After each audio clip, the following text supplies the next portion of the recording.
Putain de merde. Bordel à queue plate. Punaise. La putain de sa mère. Oh l'enfoiré. Fuck. Ah, les gros mots.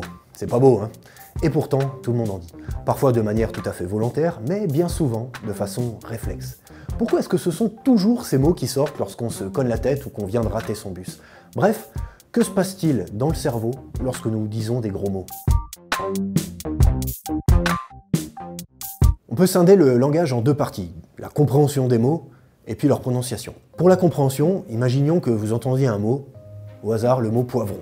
L'onde sonore arrive jusque dans vos oreilles, où elle va être traduite en signal électrique. Ce signal électrique va être acheminé jusqu'à votre cortex auditif dans votre cerveau, où il sera une première fois traité, puis transmis jusqu'à une aire spécialisée qui s'appelle l'aire de Wernicke.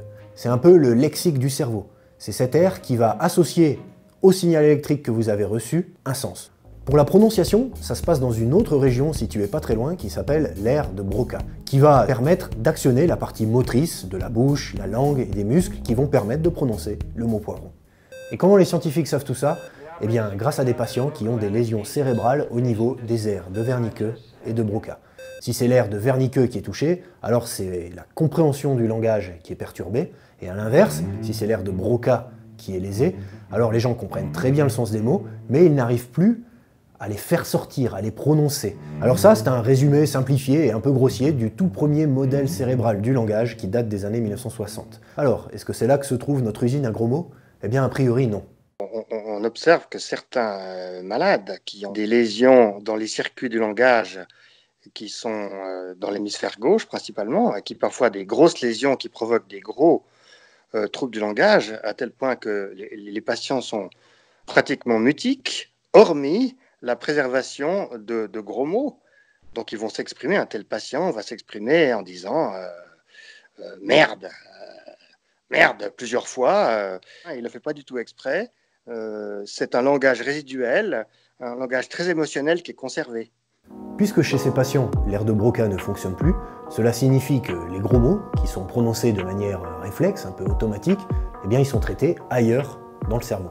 On peut commencer par chercher dans l'hémisphère gauche. Chez la plupart des gens, c'est dans cet hémisphère que se trouvent les aires de Broca et de Wernicke. Imaginons une expérience. On prend une personne qui n'a plus d'hémisphère gauche, et puis on regarde si elle peut toujours prononcer des gros mots ou non. Enfin, expérience, c'était pas vraiment une expérience, mais plutôt une vraie opération clinique d'un patient, un homme de 47 ans, qui avait une tumeur cérébrale. Et bien pour l'enlever, on a dû lui pratiquer une hémisphérectomie gauche, c'est-à-dire l'ablation entière de son hémisphère gauche. Alors, l'opération fut un succès, et sans surprise, après celle-ci, l'homme ne pouvait plus parler. Je dis pratiquement, parce qu'il a quand même conservé certains mots. Et ces mots-là, il pouvait les prononcer sans aucun problème. C'était des gros mots de façon réflexe, tels que celui qui est cité dans la publication « God damn it ». Alors, la conclusion de cette expérience, c'est quoi? Eh bien, c'est que le centre cérébral des gros mots, mais il n'est pas situé comme le reste des régions associées au langage dans l'hémisphère gauche, mais qu'il est plutôt dans l'hémisphère droit. Alors pour le savoir, il nous faudrait un autre patient qui, 1, aurait une lésion cérébrale de l'hémisphère droit, et 2, serait dans l'incapacité, par exemple, de prononcer des gros mots. Eh bien ce patient, il existe également. C'est un homme qui, après avoir subi une lésion du côté droit de son cerveau, pouvait continuer à parler tout à fait normalement, mais dont la partie automatique et réflexe du langage était fortement perturbée. Il était également devenu incapable de dire des gros mots, alors qu'il en était très friand, d'après ses proches, avant l'opération. Et la lésion cérébrale constatée chez ce patient, elle concernait une zone de son cerveau qu'on appelle le ganglion basal. Alors cela ne suffit pas à affirmer que c'est bien le ganglion basal qui est le siège de nos gros mots.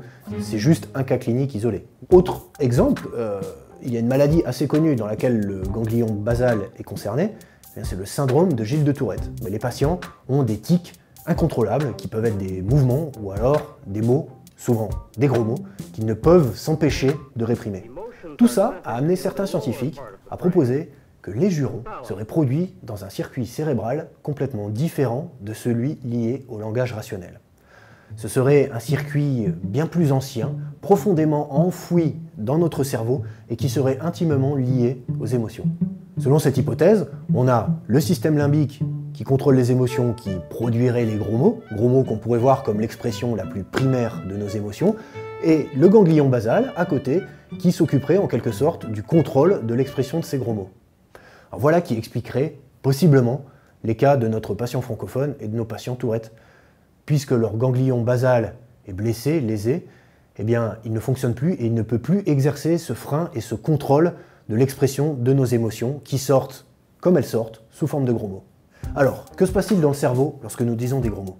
Eh bien, il se passe vraiment beaucoup de choses et les scientifiques sont loin d'avoir étudié tous les mécanismes. Il y a les mécanismes fondamentaux dont nous venons de parler, mais aussi énormément de ramifications qui restent mystérieuses. Par exemple, on ne sait toujours pas pourquoi le fait de prononcer des gros mots semble nous aider à mieux supporter la douleur. Bref, il reste encore beaucoup de mystères à étudier.